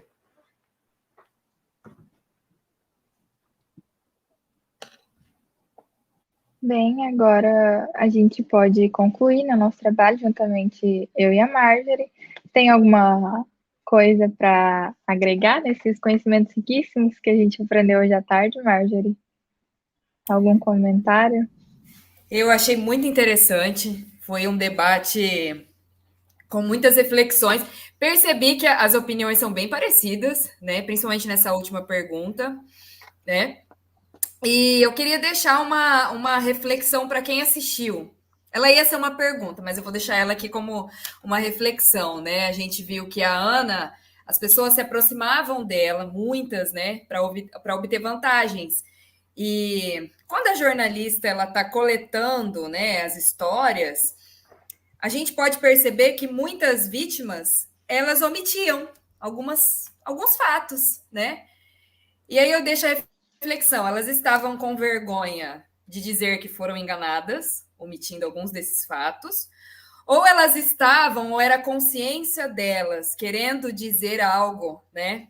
Eu tô com vergonha de dizer que eu me aproximei dessa figura, dessa herdeira alemã, porque eu queria também obter vantagens dessa figura. Então, eu queria deixar essa reflexão, que cada um que participou aqui com a gente reflita sobre isso. É um ótimo questionamento, né? Porque trazendo para o nosso dia a dia, assim, normal, quantas vezes a gente se aproxima de pessoas ou tem conversas com pessoas que lá na frente vão causar um fuzuê danado na nossa vida, daí alguém chega e fala bem assim, você participou, você conheceu fulano, você conversou com fulano, aí você fica pensativo, né? Às vezes você não tá nem mentindo para a pessoa, às vezes você tá reflexiva sobre as suas atitudes em relação a atitudes que a outra pessoa teve, né? Daí você fica pensando assim, poxa vida, por que eu não percebi isso antes, né? Onde estava a minha cabeça? Eu sou tão esperta, como que eu deixei me levar, cair nessa? E não só em relação a crimes, como o professor Kaique falou, porque eu fiquei pensando, né? Quantas vezes a gente fala mal de uma pessoa, a gente tá difamando ela por aí e nem sabe que tá cometendo um crime, né? E isso, praticamente todo dia a gente vê isso. A gente até mesmo participa de rodinhas assim, involuntariamente, quando a gente vê que a gente já tá lá no meio. E em relação à série, em relação à Ana, muitas condutas dela, ela acreditava fielmente. Teve uma hora na série que ela falava para o advogado, não, mas o meu pai vai fazer isso, o meu pai vai vir. Aí o advogado falava, Ana, o seu pai ele não tá nem aí para você. Ana, o seu pai não é rico. E ela, não, mas o meu pai vai, o meu pai isso e aquilo. Ela estava convicta das coisas que ela estava fazendo, como foi dito aqui nos debates, ela fielmente ela acreditava na própria mentira. E muitas vezes a gente acredita na nossa própria mentira, talvez não em relação a algo tão sério como aquilo, mas em relação a coisas pequenas, tipo, amanhã tem prova. Não, eu sei o conteúdo, eu estudei. Você não sabe o conteúdo, você não estudou, mas você tá crente que você sabe, com aquela explicação de 2 horas em sala de aula, se você tem estudado antes, você acha que você vai ir bem na prova. E aí, quando a gente pega o a gente vê que não é aquilo. E fazendo uma analogia, é basicamente isso que aconteceu com a Ana também. Em relação ao estelionato, ela claramente, né, tem uma conduta de estelionatária, e o que vale ressaltar também com esse debate da internet, que a gente trouxe aqui, é que as coisas elas se atualizam, né, como foi dito do tempo de 6 anos. Por exemplo, um estelionato... Oi? Eu não sei se o professor Kaique, ou o professor Shimu, ou a Marjorie lembram, mas você já ouviu falar do negócio chamado conto da guitarra? Não. É um tipo de estelionato. Alguém arrisca responder o que pode ser isso? Conto da guitarra? Eu não sei. Não. Não é do meu tempo, não, viu, Lélio? Então... Isso é anterior ao curso da datilografia, viu? Olha, gente, o conto da guitarra é uma coisa que tem décadas. E que, até pouco tempo atrás, a polícia vivia prendendo as pessoas nisso aí. O que é o conto da guitarra? Chega alguém com muita boa conversa numa cidade, geralmente cidade pequena, e ele tem uma máquina que imprime dinheiro. E aí, o que ele fala? Ele fala assim, olha, eu vou mostrar para vocês como essa máquina imprime dinheiro. Aí ele pega uma nota de verdade, enfia nessa maquininha, que é uma máquina falsa, né? Ela tem lá uma gaveta com dinheiro de verdade e tem uma com papel, e aí ele vai girando a máquina e vai saindo dinheiro impresso através dessa máquina, que chama guitarra. Gente, durante décadas, isso foi falado, o conto da guitarra, conto do pacote, vários golpes estelionatários, durante décadas, as pessoas caíam nisso. E olha, como que uma pessoa cai num golpe desse, ela não está de má fé também? Tipo assim, ela sabe que não pode, que o dinheiro não pode ser impresso. E isso, até pouco tempo atrás, eu estou falando de décadas. Isso aí, sim, década de 70, 80, 90, até pouco tempo atrás. Então, olha para você ver como você falou aí, Sara, sobre a questão da pessoa que se aproxima para tentar também se aproveitar da situação, e como e isso é típico, acontece muito no estelionato. Só isso aí que eu ia trazer. E hoje, com certeza, pode falar. Ô, Lélio, e tem variantes do Conta Guitarra. Esses dias eu vi um caso do sujeito que vendia o burro que defecava dinheiro. Ele deu um tanto de moedas pro burro, o burro ia lá, né, defecava as moedas. Não, olha só. Não, Sara, você pode levar isso para a internet. O já clássico golpe do príncipe nigeriano. Esse aí. Essa é a versão. Não, essa é a versão. Essa é a versão da internet, né? Manda e-mail. E tem gente que pergunta, mas como que alguém cai ainda no conto do príncipe nigeriano? Que o cara manda. Ele manda 30 mil e-mails, viu, Márcio? Para um e-mail bom. Eles mandam 30 mil e-mails por dia. Se de 30 mil você achar 5 trouxas, e do ponto de vista amostral, você vai achar 5 trouxas, e você somar aquilo que meu avô Chico falou, por falta de trouxa, malandro não fica sem matula, você vai sempre tirar uns trocados aí. Então, nós temos aí esses golpes, que já hoje é um clássico, né, da internet, né, Lélio? Chimu, não teve mês passado aquele caso do jogador de basquete lá da África do Sul, que achou que estava namorando uma atriz de Hollywood, uma cantora? Era de futebol, mas não era de futebol. Que era ele achou que estava namorando uma modelo brasileira. E estava mandando dinheiro para a Alessandra Ambrosio? Acho que aquela que era... Adriana Ambrosio, não é? Uma que é daquelas... como é que chama? Da Victoria's Secret. Uma daquelas supermodelos. Alessandra Ambrosio. A gente errou tudo. A gente chutou, errou tudo. Ele estava mandando dinheiro para o estelionatário, tinha anos, achei que estava namorando com ela. Justamente isso que eu ia completar o raciocínio, que como que as práticas de estelionato, elas mudaram com o tempo, né? Porque, como foi dito aqui pelo professor Lélio, pelo professor Francisco, as práticas de estelionato há 10 anos, no século passado, final do século passado, era totalmente diferente da que tem hoje. Hoje em dia a pessoa te manda um link, você clicar, acabou a sua vida. Seu celular, seu banco, dinheiro, tudo. Então... Mas, Sara, eu acho que não mudou, viu, Sara? Eu acho que, na verdade, ele se adaptou a novos meios. Exatamente isso que eu ia falar. Por exemplo, a questão do príncipe nigeriano. Na verdade, permitiu que o e-mail permitiu que o golpe fosse dado em uma escala inimaginável, né? Deu acesso a ele a um universo maior, né? Onde ele consegue fisgar por assim dizer, como diria Harry Potter, os trouxas, né? Mas veja, todo o estelionatário, ele trabalha com impulsos extremamente primitivos. Por exemplo, tem uma forma de abordagem. Eu lembro uma vez que um cara tentou me enganar, Oi, você lembra de mim? Eu, não. Mas só que a maior parte das pessoas, ela se sente envergonhada de dizer que não se lembra. Ah, sim, eu lembro.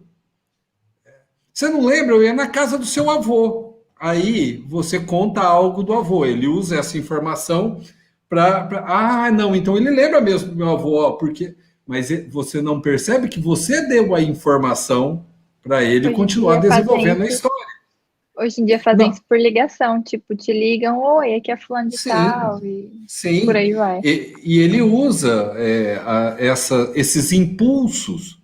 Veja, não é muito difícil você evitar isso. Nós temos um impulso natural de sermos agradáveis. Tirando eu geralmente não tenho medo de... Mas a maior parte das pessoas tem um impulso natural de ser agradável. Então, ela vai dar conversa, ela vai acabar dando informações. E hoje também nós vivemos em um tempo de transbordamento de informação, que facilita muito para o estelionatário. Hoje ele não precisa puxar conversa comigo para ter informações pessoais, ele vai no meu perfil. Eu tento evitar colocar informações pessoais. Mas a maior parte das pessoas, você sabe como ela acordou, você sabe que remédio que ela está tomando, e no final das contas, né, todas essas informações acabam facilitando o trabalho do estelionatário. Mas eu só quero afirmar isso, que eu acho que você muito bem percebeu, né, Sara?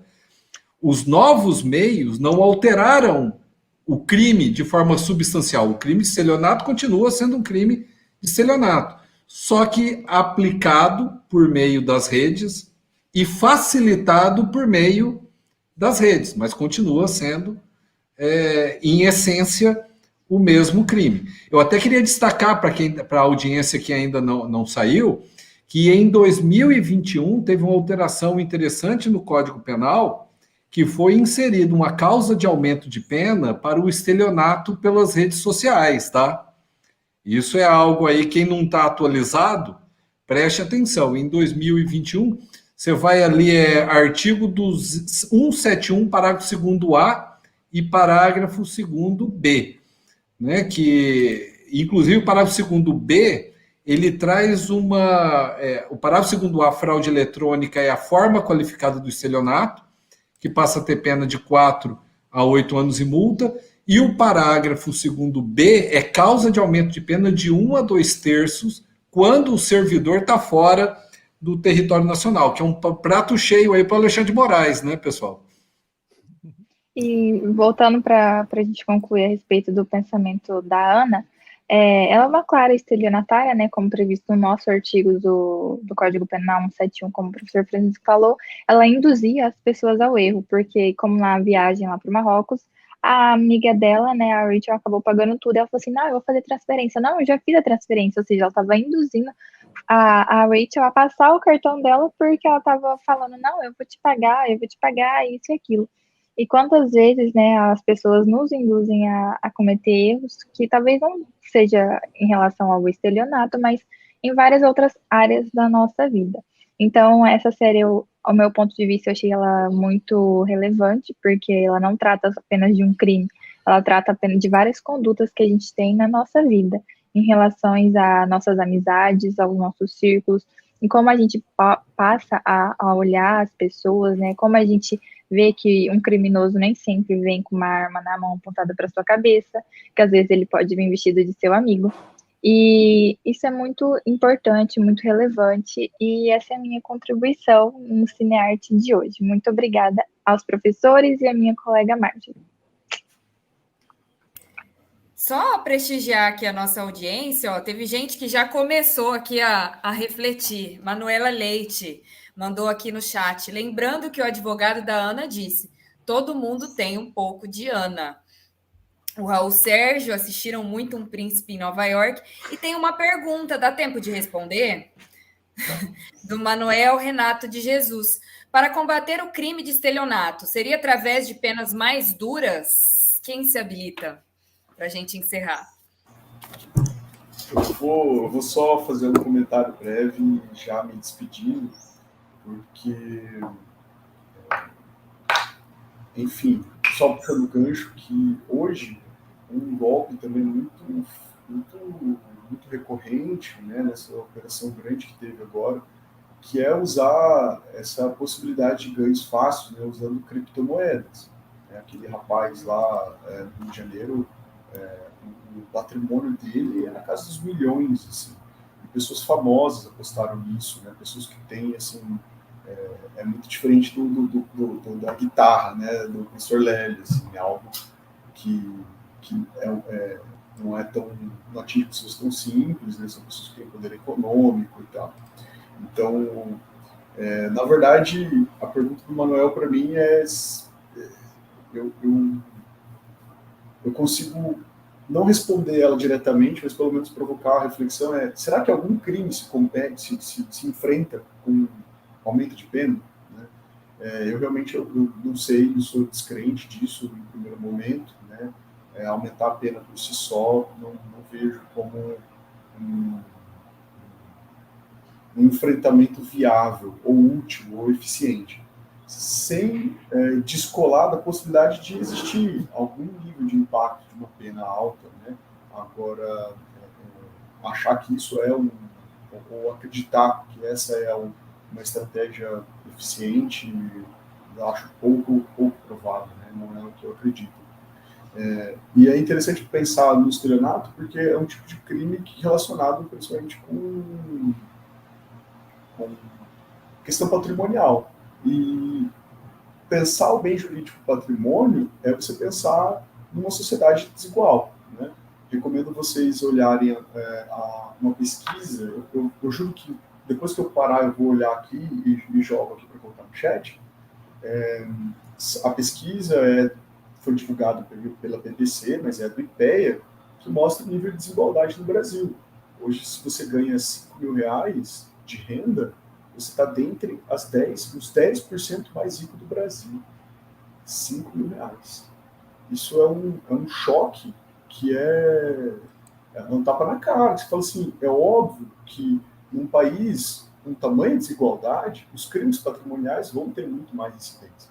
Porque as pessoas, obviamente, estão procurando, seja uma sobrevivência nesse modelo, né, de sociedade, nesse modelo econômico, seja obter vantagem.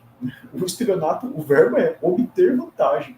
Agora, vai me dizer que o banco, quando ele cobra juros a 12%, ele está obtendo uma vantagem?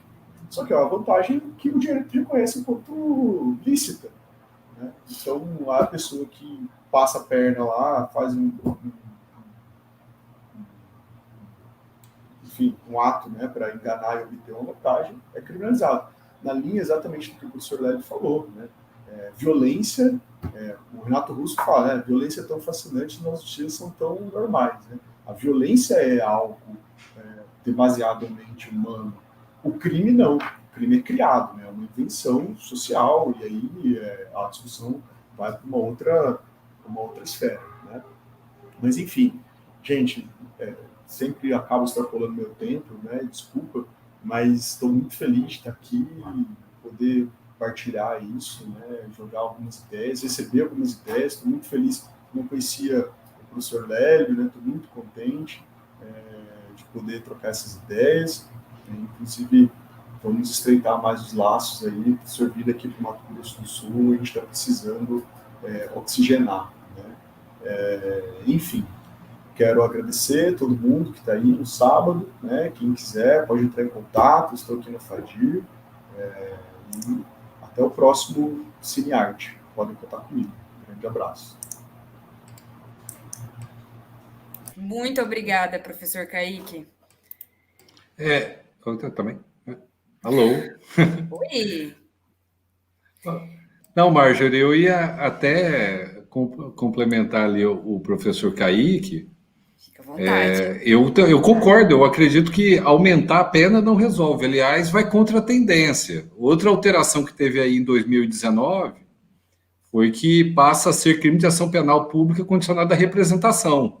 Justamente porque esse é um crime sem violência, claro.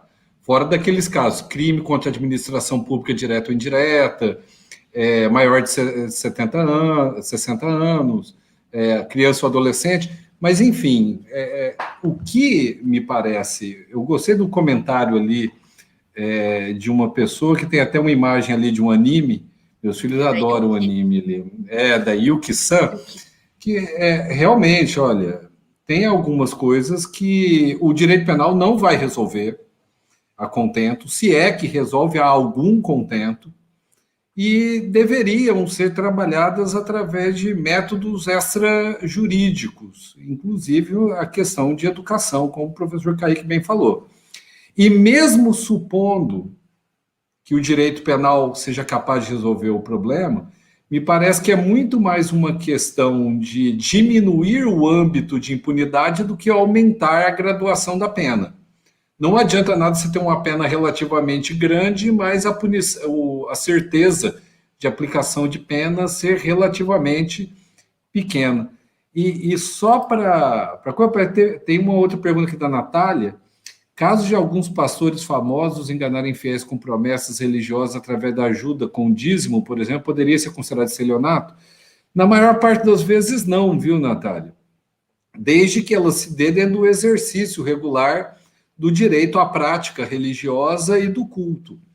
Agora, existem algumas hipóteses que a pessoa ela pode abusar da fé alheia e ter uma responsabilidade penal, como, por exemplo, é o caso do curandeirismo, evidente aí um crime contra a saúde pública, e também pode ser o caso de estelionato. Nós já tivemos alguns casos, inclusive, de religiosos que abusaram da fé alheia, praticando fraude para obter vantagem sexual. E aí foram condenados pelo crime de violação sexual mediante fraude, nos termos do 215. Então, existindo o abuso da fé alheia, extrapolando, portanto, o limite da prática religiosa, é possível a responsabilidade penal, estelionato, curandeirismo e até violação sexual mediante fraude. Desculpa ter cortado aí a... Qual é o professor Lélio? Tem alguma consideração, professor, antes? Só quero agradecer aqui o convite mais uma vez, Timu, pela gentileza de você ter aceitado essa ideia. Parabenizar aí a Marjorie e a Sara, a gente fica feliz de ver a graduação de Direito aí bombando. Professor Kaique, obrigado também. Gente, prazer estar com vocês aqui, aprendi muito com vocês esse sábado. E que bom a gente se reunir para conversar assuntos que levam a ciência para frente, né? Obrigado. Muito bem. E assim a gente termina o nosso primeiro Cinearte, né, da nova temporada. Eu gostaria de agradecer a presença do professor Kaique, do professor Francisco, do Dr. Lélio, Sara, total de 0 defeitos. Muito obrigada a todos que tiraram esse tempinho, né, do teu sábado, do teu final de semana, para estudar um pouco, para aprender um pouco, para trocar ideia e para refletir, tá? Para quem gostou e deixou aí no chat, muito obrigada, tá? Convoquem os seus amigos acadêmicos para participar das novas discussões com a gente também. E queria deixar aqui o convite também para seguir o canal Senhor Criminologia, do Dr. Lélio. Obrigado. Vai ganhar novos seguidores hoje, com certeza. Muito obrigada a todos e até o próximo Cinearte.